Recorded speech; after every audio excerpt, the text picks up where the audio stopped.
সামনে আরও 5 মাস 4.5 মাস আছে, এখন থেকে চেষ্টা করলে পারবে। কাজে এখনই কনক্লুসিভ করে রিমার্ক করছি না, কিন্তু যদি আলটিমেটলি এই পরিস্থিতি হয় যে সে মব নিয়ন্ত্রণ করতেই পারে না, তাহলে ভোট কীভাবে করবে? এটা তো কোনো সাধারণ মানুষও বুঝতে পারে। মব ঢুকে গেল, ভোটের বাক্স নিয়ে চলে গেল, নিয়ন্ত্রণ করতে পারছে না, তো ভোট হবে কীভাবে? এটা খুব সহজ কথা, কিন্তু এই প্রশ্নের দরকার লাগে না।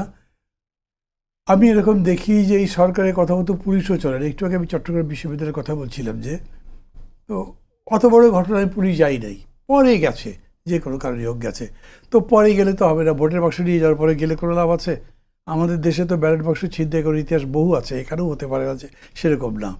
অতএব ওইটা একটা বড় প্রশ্ন, আমি সেটা মনে করি। কিন্তু এর প্রেক্ষিতে যারা মির্জা আব্বাস যে কথা বলেছেন, সেইটা হলো, এটাকে আমি রেটরিক মনে করব, অথবা এক ধরনের রাজনীতির যে মানে ডেমাগগি আছে, ডেমাগগি শব্দটাও ঠিক না, মানে এটাও এক ধরনের ব্লেম গেমের মতো আর কি।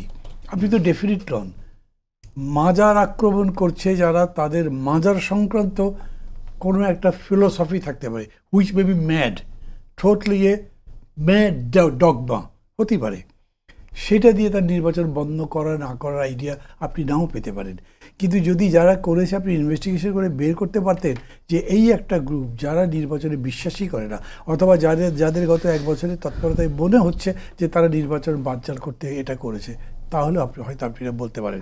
এছাড়া আমি অনেকে একজন জনসভার বক্তা বা জননেতারা যেরকম বক্তৃতা করেন, এই রকম বক্তৃতাই মনে করছি, তার বাইরে আমি অন্য কিছু মনে করতে পারছি না।